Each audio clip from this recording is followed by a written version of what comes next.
Operation ಸಿಂಧೂರಕ್ಕೆ ಎಲ್ಲವೂ ಮುಗಿದು ಹೋಗಿಲ್ಲ. ಪಾಕಿಸ್ತಾನಕ್ಕೆ ಭಯ ಕಾಡ್ತಾ ಇದೆಯಂತೆ, ಆತಂಕ ಶುರುವಾಗಿದೆ ಯಾವ ಕ್ಷಣಕ್ಕೆ ಮತ್ತೆ ಏನ್ ಬೇಕಾದ್ರೂ ಆಗುತ್ತೆ. ಅದನ್ನ ಎದುರಿಸೋದಕ್ಕೆ ಸಾಧ್ಯನಾ? ಪಾಕಿಸ್ತಾನಕ್ಕೆ ಖಂಡಿತ ಇಲ್ಲ, ನಲುಗ್ ಹೋಗಿದೆ. ಸರ್ವನಾಶ ಆಗುವಂತ ಭೀತಿಯನ್ನ ಈ ಕ್ಷಣಕ್ಕೂ ಕೂಡ ಪಾಕಿಸ್ತಾನ ಎದುರಿಸ್ತಾ ಇದೆ.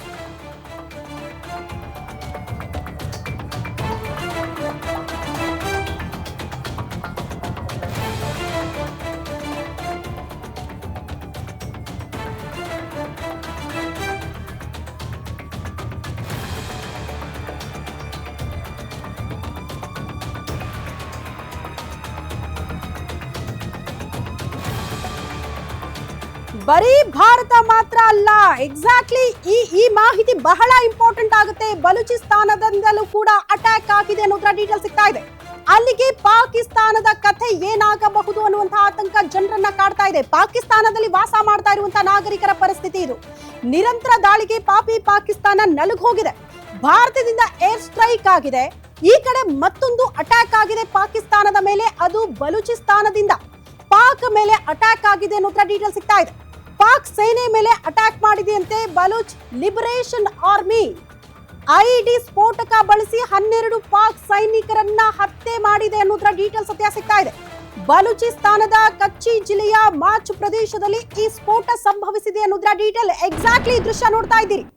ಬರೀ ಭಾರತದ ಭಯ ಅಲ್ಲ ಪಾಕಿಸ್ತಾನಕ್ಕೆ, ಬದಲಾಗಿ ಬಲೂಚಿಸ್ತಾನದ ಭಯವನ್ನ ಕೂಡ ಪಾಕಿಸ್ತಾನ ಎದುರಿಸ್ತಾ ಇದೆ. ಒಂದು ದೇಶ ಒಟ್ಟಿಗೆ ಅಟ್ಯಾಕ್ ಆಗಿದ್ರೆ ಹೇಗಿರಬೇಡ ಅಲ್ಲಿನ ಪರಿಸ್ಥಿತಿ, ಅದನ್ನ ಎದುರಿಸುವ ಶಕ್ತಿ ಕೂಡ ಪಾಕಿಸ್ತಾನಕ್ಕೆ ಇಲ್ಲ. ಆದ್ರೂ ಕೂಡ ಉಗ್ರರಿಗೆ ನೆಲೆಗಳನ್ನ ಕೊಡೋದೇನು, ಪೋಷಣೆ ಮಾಡೋದೇನು, ಅವರಿಗೆ ನಾವು ನಿಮ್ ಜೊತೆಗಿದ್ದೀವಿ ಅಂತ ಧೈರ್ಯ ಹೇಳೋದೇನು, ಗಾಯಗೊಂಡಂತ ಉಗ್ರರನ್ನ ಹೋಗಿ ವಿಚಾರಿಸೋದೇನು, ಅಲ್ಲಿನ ಸೇನಾಧಿಕಾರಿ ಅವರ ಅಂತ್ಯಕ್ರಿಯೆಯಲ್ಲಿ ಭಾಗಿಯಾಗೋದೇನು, ಹೆಗಲು ಕೊಡೋದೇನು, ಯಾವ ಸಂದೇಶ ಸಾರ್ತಾ ಇದ್ದೀರಿ ಜಾಗತಿಕವಾಗಿ ಅನ್ನೋದನ್ನ ನೇರವಾಗಿ ಪ್ರಶ್ನೆ ಮಾಡಬೇಕಾಗತ್ತೆ. ಈಗ ಬಲೂಚಿಸ್ತಾನದಿಂದಲೂ ಕೂಡ ಅಟ್ಯಾಕ್ ಆಗಿರುವ ದೃಶ್ಯ, ಐಇಡಿ ಸ್ಫೋಟಕ ಬಳಸಿ 12 ಜನ ಪಾಕ್ನ ಸೈನಿಕರನ್ನ ಹತ್ಯೆ ಮಾಡಲಾಗಿದೆ.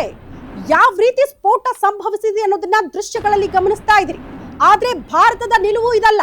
ನಿಮ್ಮ ಸೈನಿಕರಾಗಲಿ, ಅಲ್ಲಿನ ವಾಸ ಮಾಡ್ತಾ ಇರುವಂತಹ ಜನರಾಗಲಿ, ನಾಗರಿಕರಾಗಲಿ ನಮ್ಮ ಟಾರ್ಗೆಟ್ ಅಲ್ಲ, ಬದಲಾಗಿ ಉಗ್ರರು ನಮ್ಮ ಟಾರ್ಗೆಟ್. ಅದು ಪಾಕಿಸ್ತಾನ ಅಲ್ಲ, ಇನ್ಯಾವುದೇ ದೇಶ ಕೂಡ ಉಗ್ರರ ಚಟುವಟಿಕೆಗಳಿಗೆ ನೀವು ಬೆಂಬಲ ಕೊಡ್ತೀರಿ ಅಂತ ಆದ್ರೆ, ಅವರಿಗೆ ನೆಲೆ ಕೊಡ್ತೀರಿ ಅಂತ ಆದ್ರೆ, ಅವರಿಗೆ ಪೋಷಣೆ ಮಾಡ್ತೀರಿ ಅಂತ ಆದ್ರೆ, ಅವ್ರಿಗೆ ಸಪೋರ್ಟ್ ಮಾಡ್ತೀರಿ ಅಂತ ಆದ್ರೆ, ಅದರ ವಿರುದ್ಧ ಭಾರತ ಯಾವಾಗ್ಲೂ ಕೂಡ ಇದ್ದೇ ಇರುತ್ತೆ. ಆ ನಿಲುವು, ಆ ನಿರ್ಧಾರಗಳಲ್ಲಿ ಯಾವುದೇ ರೀತಿಯ ಬದಲಾವಣೆಗಳಿಲ್ಲ. ಆದ್ರೆ ಪಕ್ಕದ ಬಲೂಚಿಸ್ತಾನದಿಂದಲೂ ಕೂಡ ಅಟ್ಯಾಕ್ ಆಗಿರುವ ದೃಶ್ಯ ಇದು.